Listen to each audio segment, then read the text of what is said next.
All right, Fiona. Hello, Fiona Aedgar. Everybody check out FionaAedgar.com while you're listening. FionaAedgar.com.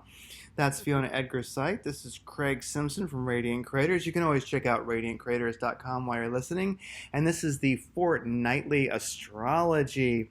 It is, what did it do? It's July 24th, 2020. We're going to go over the next 2 weeks what's going on in the stars, what's going on in the do a couple tarot cards for that period, and also what's going on that we sense in the cosmic weather. I think that kind of sums up what we do. How are you doing, Fiona? Not Edgar. You nearly called me Edgar. What are you doing, Edgar? Okay. You're going to put me in a giggle fit, and I'm not going to be able to talk, okay? It makes it Yeah, better. I'm doing fine. Yeah, I'm doing okay. Actually, we only have a couple more days until we're out of the Mercury shadow period. So Mm. that's something to look forward to. Personally, at this point, I don't even really feel it anymore. The energy weakens the farther we get away from Mercury retrograde and the more that it's, set in its direct motion. So we have that. There actually isn't much going on astrologically between now and the 27th. So on the 27th, that's the day that we leave the Mercury shadow period.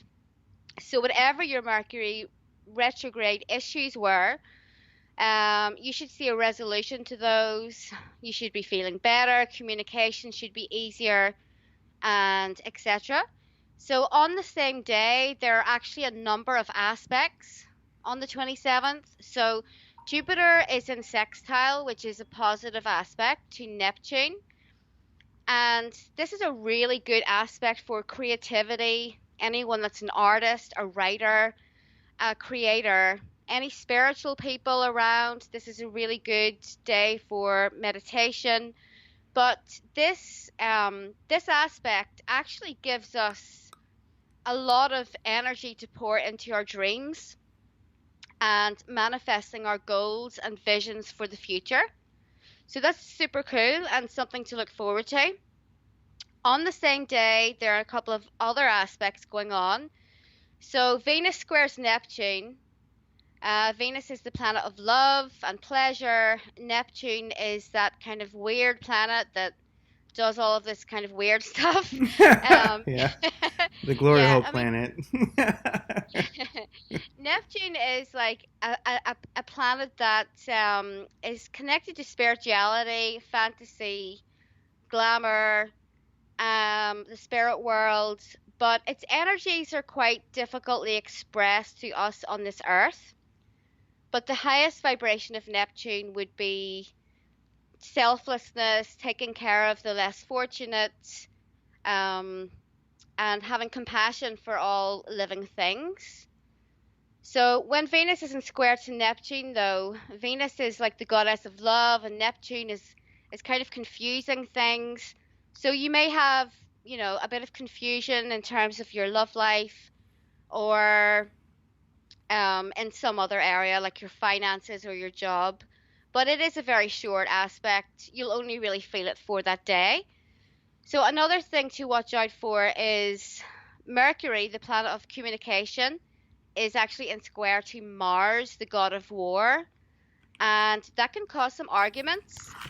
So coupled with the other aspects going on, we want to make sure that we're seeing things clearly before we charge in like a bull in a china shop. Don't go accusing your partner of doing stuff when they haven't done anything. Make sure you keep a cool, clear head because things will be very foggy and blurry on that day. So if you have any important conversations, it's best to leave them for another day. Mm. The, the next aspects don't occur until July 30th, and these both involve Mercury. So Mercury is opposing Jupiter and making a trine to Neptune. So not really a bad day overall. Your creative juices will be flowing if you work on the internet or if you make art. You will be feeling very motivated on that day, but just be careful that you don't bite off more than you can chew. So the next aspect is actually not until August 1st. There are two aspects on this day. The sun is in trine to Chiron. Chiron is the wounded healer. And we can, if we've had any arguments with any men recently, or there's been any conflict, this is a good day for healing that. It's a good day to talk to your father or your father figure or men in general. Mercury is opposite Pluto on the same day, and our conversations can be very revealing. So we can uncover mysteries. Maybe we feel like doing some detective work and research on that day. So the next aspect is on the 2nd of August, and the sun is in square to Uranus. Expect the unexpected. Because the sun and Uranus are both in fixed signs, we may butt heads with others. We'll be feeling super stubborn. We may come into conflict with other people who oppose our ideas.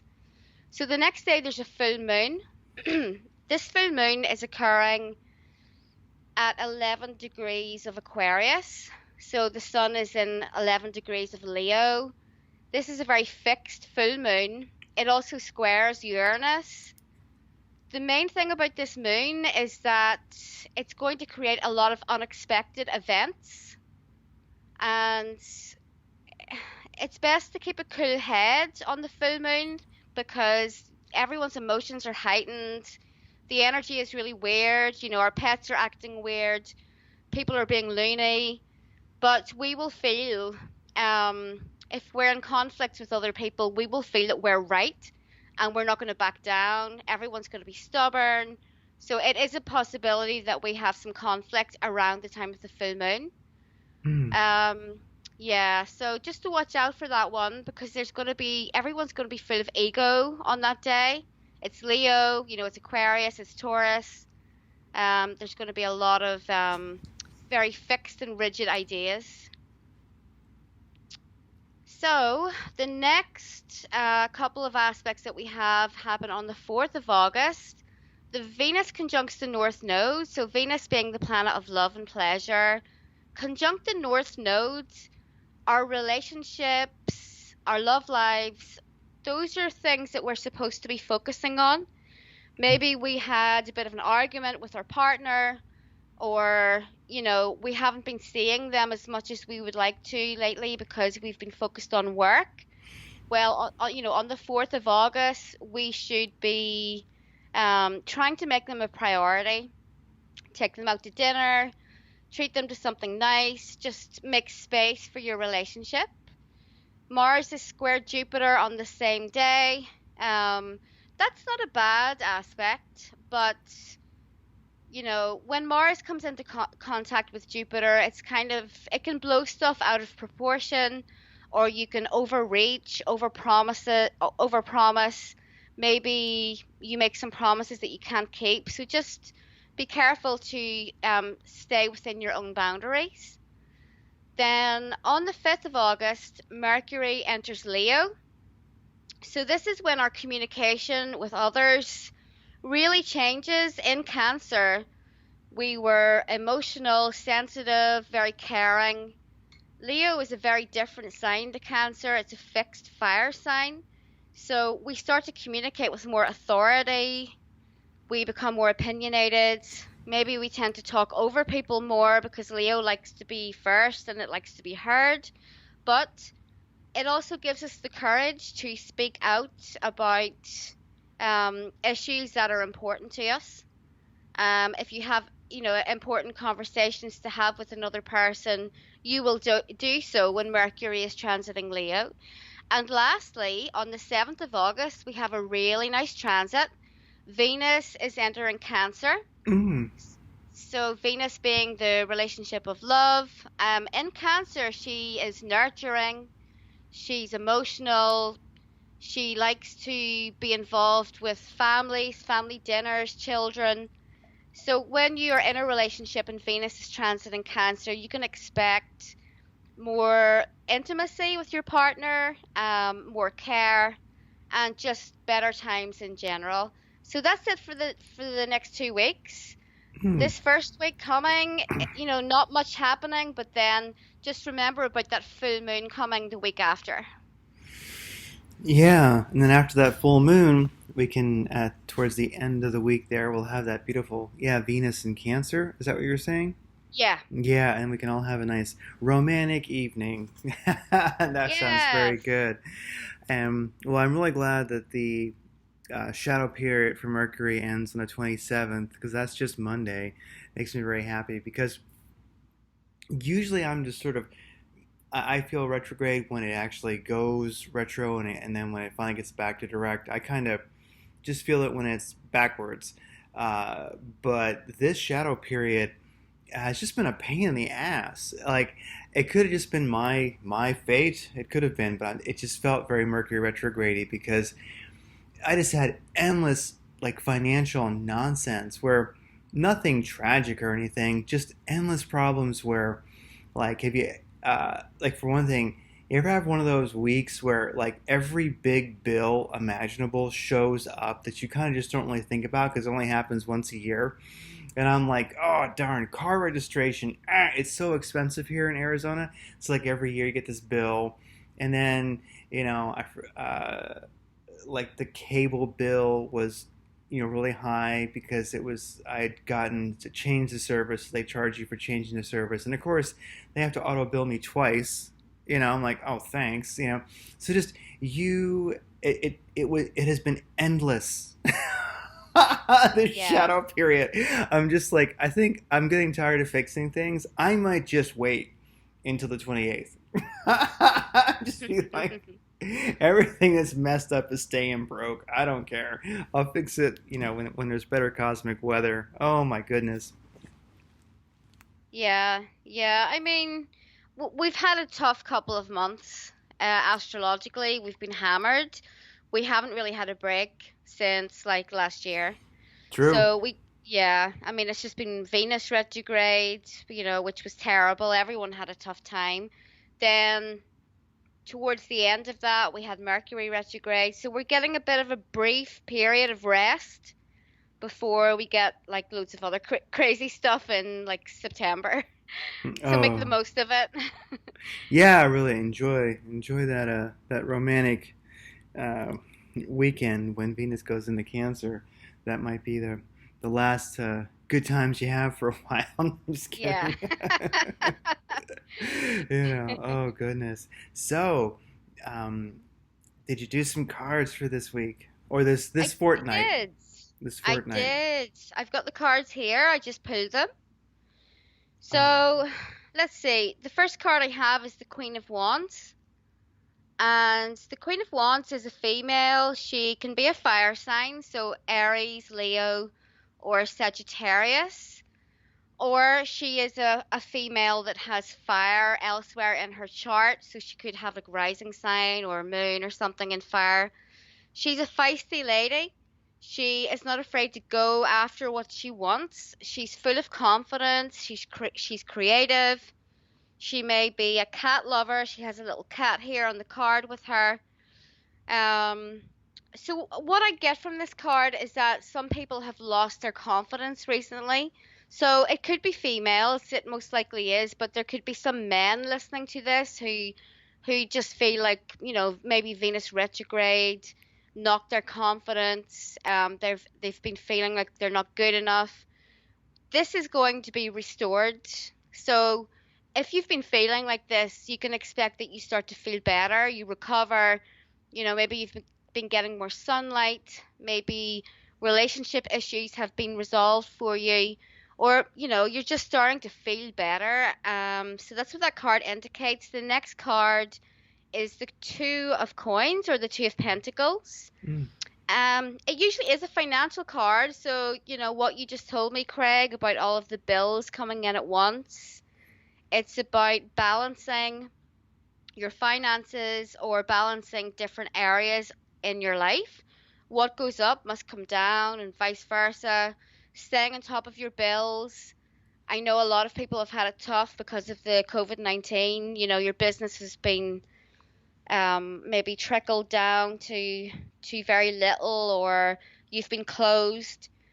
But I do feel that this card, coupled with the Queen of Wands, is a good sign that someone who has been having it hard recently in terms of finances, in terms of maybe their career has, ground to a halt, or they're not making as much progress as they would like. This is going to change. And the last card is the Ten of Wands. The Ten of Wands is all about carrying a great burden, but coming to the end of Mm. that. So the thing is that this person, she can't see yet that she has come to the end of that because she's carrying this burden in her hands. But the light is just at the end of the tunnel for her. Around the corner is abundance. Her home is there and her business. So within the next few weeks, this person who's been struggling is going to be feeling so much better. So that's going to apply to many people that listen to this podcast, possibly for different reasons. Yeah, that makes sense. Well, good. I'm glad that we have some good positive cards and outlooks. And yeah, I mean that I would always say that, you know, since you're doing the reading, it's definitely for the people listening. So, you know, if they so desire it to be, if it resonates with them, you know.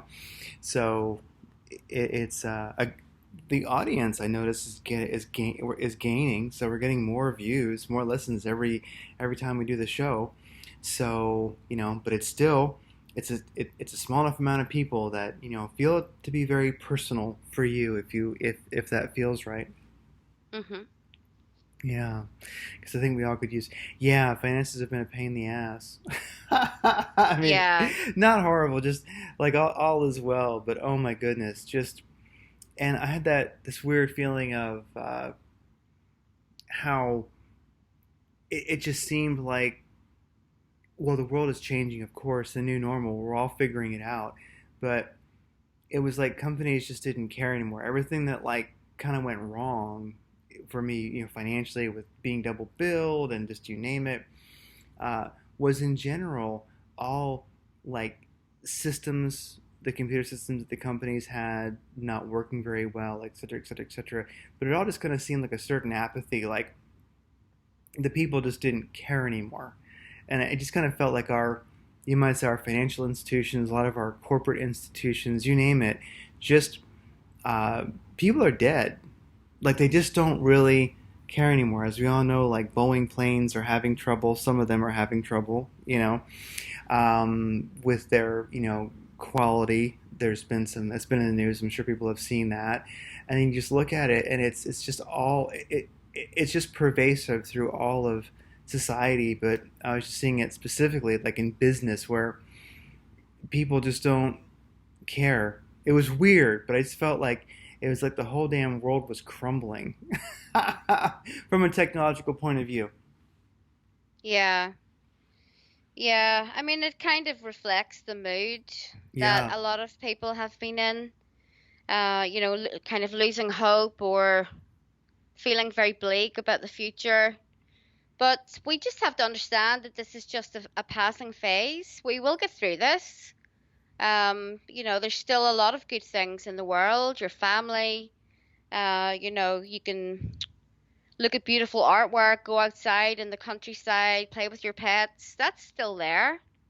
Oh yeah, there's so much still there, and that you know when it comes to cosmic weather, you know, intuition, it does seem like so many people that I've talked to, really everyone I've talked to, has just felt like you know 2020 was a bit hard to see as we came to the 2020 year. Everybody knew that there was going to be difficulties, but no one could see specifically what it was. And then, you know, people who have that natural intuition, who are used to being able to feel and see the future, they can kind of feel and see around the corner, at least immediate to their own lives. People are everyone kind of reports sort of a veil, like they can't exactly see, and they're just used to being able to some extent. And I don't know, but I felt maybe towards the end of this week, maybe that's been lifting a little bit. I just have felt like the intuitive ability, at least for myself, to kind of feel and see the future a little bit. Um, and Mhm. it doesn't mean that I have to be right all the time, and it doesn't even mean that I necessarily have to see it. But for those who just have that intuitive nature, that ability, um, you notice after a while when it hasn't been working, when you just haven't felt, a feeling for what's next, or what's coming. There's just this. It's like your sixth sense, your seventh or eighth sense, whatever you want to call it. Something's not exactly working, and you just start realizing, you know, it's like if you couldn't feel with your right hand. You might not notice for a day, but then you'd be like, wait a second, I don't feel anything with my right hand. So you just notice there's some ability you have that isn't working, but Yeah, I and think it's turning back on. yeah, yeah, I agree. And I think it's normal that when you get bombarded with stuff in the news and all of the chaotic energies that we're dealing with on the planet, I think it's normal for your intuition to be a little bit off, and True. that's really why astrology and the tarot are such valuable tools that really everyone should learn to use a little bit, especially astrology, because I can tell, looking at my own personal transits. I mean, I check my chart every day to see what's going on. And yes, sometimes I do see, I'm under a major transit, like Saturn's going to be doing something awful to my chart, or Uranus, but I know also when it's going to end. So astrology tracks the cycles in life. Everything goes Yeah, through cycles. We go through a dark period, but then it always picks up again. So astrology is a way that you can track those cycles. So I encourage everyone to learn at least basic astrology. for sure. And get your chart done by Fiona, because Yeah, yeah, that too. yeah. If you don't know your natal chart, there's a huge advantage to that, to knowing that, of course. And then you can always get your every 6 months looked at in detail, or the year ahead. I like to kind of do like a yearly chart, just so I kind of know what the big moves in my chart are going to be, because it's definitely helpful. It's definitely helpful in understanding, because being human and being emotional beings and such like that, we sometimes it can kind of explain the way you're feeling or what's happening in life. It really it really helps. Um, it can, for a big one is, so you don't feel like you're crazy. Like, I mean, if you're like, for me, Mercury retrograde, I know when there's Mercury retrograde, sometimes I wouldn't even know it happened if I'll actually just, I mean, I've had Mercury retrogrades go by that I didn't even know. I wasn't paying attention, and I didn't even know it had happened. All was well. But there are times when I've forgotten about it, and I can just get negative, depressed. I can just get like, the world is shit. You know what I mean? It's just everything sucks. And I'll be like, let me check. This feels like Mercury retrograde. And I'll go and look and go, okay. And then you just know, okay, so for a few weeks, the world might be shit, but I'll get over it. And I know why I'm feeling that way. And I can just sort of ignore it. It's sort of like, don't act on anything you're thinking. For God's sakes, don't say anything you're thinking. If you really feel it's important, just write it down and review it afterwards. Yeah, and even just tracking something, like the moon. So Yes. the moon is it's quite fast. It moves through the whole zodiac really quickly. It only spends 2.5 days in one sign, and different moons will affect you in a positive or negative way. I mean, for example, when the moon is in Cancer, I am so frigging moody. I just want to comfort eat. I retain water. I'm just I'm a bit of a mess. But then as soon as the moon enters Leo, I am like a brand new person because my Venus is in Leo. So Mm. it sets off, it makes me feel all Venusian and just good about myself. So it's going to be the same for everyone out there. Some days you feel bad, other days you feel good. And if you learn a little bit about astrology, you can, you know when the bad days are coming, but then you also know when the good times are coming. Oh, for sure. Yeah, because that way, and also you can kind of plan your day, your week, your month a little bit on such things. Because yeah, you know, and you can always do what fits. I mean, so maybe one day you're like, yes, I'm going to go and meditate in the midst of a stone circle and just become at one with the universe and bliss out, woo, because the stars are in support of that. And the next day it's like, nah, I'm just wearing a muumuu and smoking camels all day. Not even going to Yep. try. Yeah, Oh, exactly. And then, you get the bigger transits. So you have like the Saturn transits, which everyone hates oh because yes. it's all about those, those tough karmic lessons and growing up and being mature. So you have those, and they can last for a good couple of months. Yeah. Maybe even close to like, 6 months or over because Saturn is slow. And if it hits a couple of planets in your chart, that can be a tough time. Oh, But then, if you have a Jupiter transit in your seventh house, your relationship's going really well, or it's, in your 10th house and you suddenly get this big breakthrough in terms of your career. It's really good to know about that because then you can take advantage of it. exactly. Exactly. That's the great thing about doing a knowing your natal and then doing like a chart for whatever time period works for people. Because I mean, some people would want to do it quarterly or monthly or yearly. I tend to just do it yearly, but then sometimes I decide halfway through the year, let's look at the rest of the year more closely. It's going to be unique to every individual, but yeah, for me at least yearly. Then you can mark it on the calendar and you can just be like, this happens, and it's of great value. Well, as far as cosmic weather for me, I just think that uh, I do believe that, at least for myself, it really feels like my natural intuitive ability is turning back on a bit. It's almost like those vacuum tubes are starting to like light up again. Oh, wait a second, I'm starting to get a little bit of this ability that I'm just so used to having that maybe I didn't even think about or notice as much in the past. But when it was turned off and I couldn't see, I did notice it. I did notice that it was not there. So I know it better, and I feel like maybe our ability to see is turning back on a little bit. So for those who have a tendency to be intuitive, check. Shake your radio a little bit, see if it works again. And other than that, one thing I did pick up on was just everybody asks oftentimes, what can they do? Because we've got all of this globalist bullshit, the latest technocratic desire to enslave humanity, as we all know, is going on right now. There's pretty good push you may have noticed recently, that they've been doing. And with that, uh, people often ask, what can I do? And I would say, my intuition said, just kind of wait. Um, as in, what you can do, of course, is really live your own life, live the sweetness of life now. This is a multidimensional universe.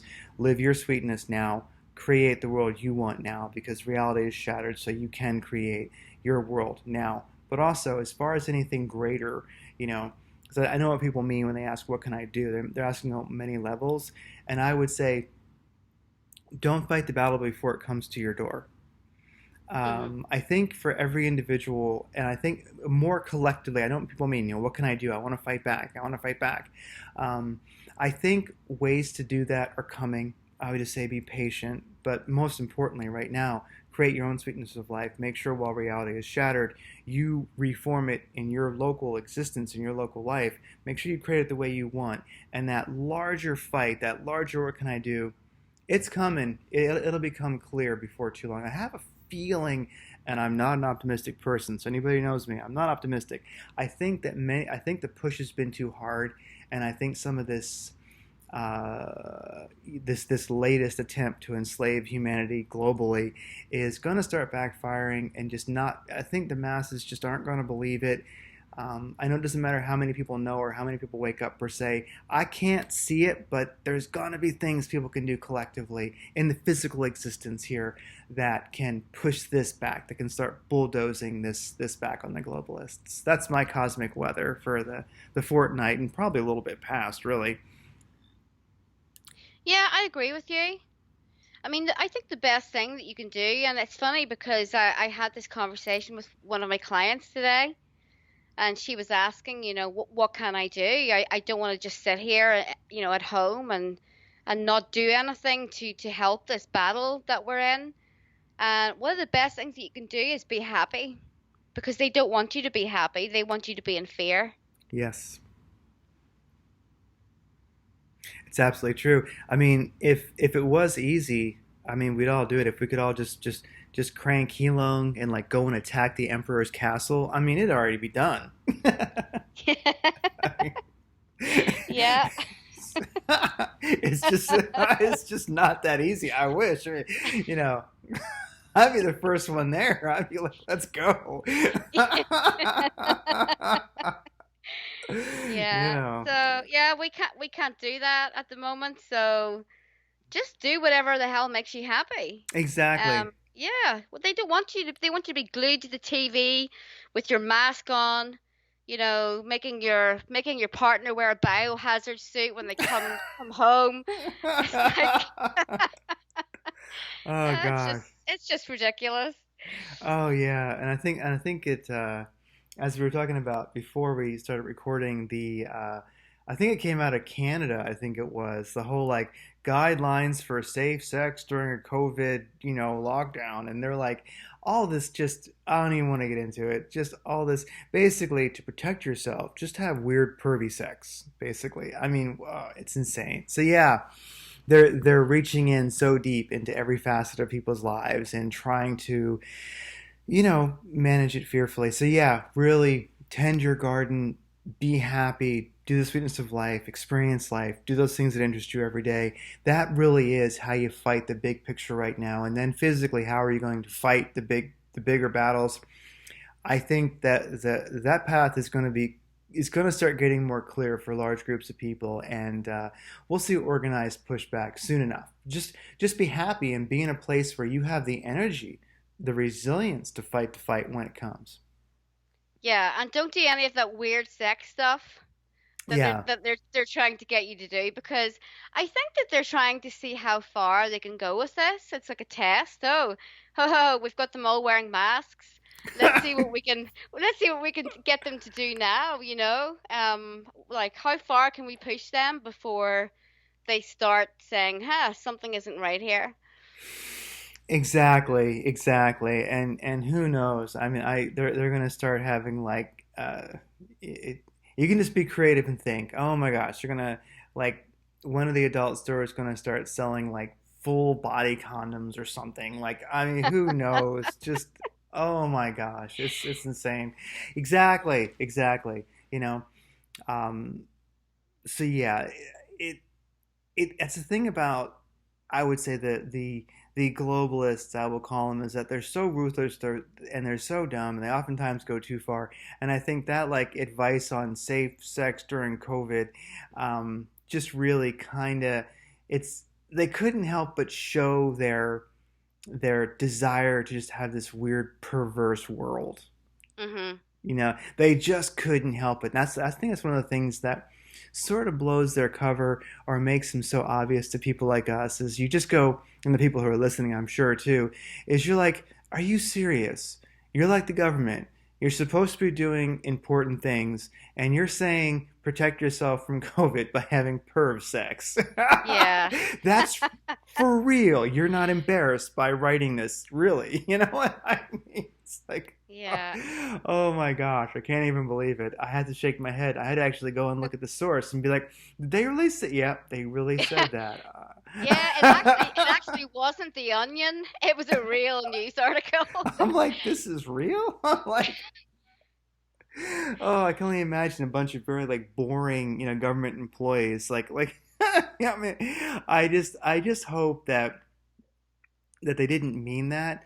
They didn't know what it was, and somebody has like a very eccentric, smart ass kid with a sense of humor, and like, and like, told their parent that some of these things were something else.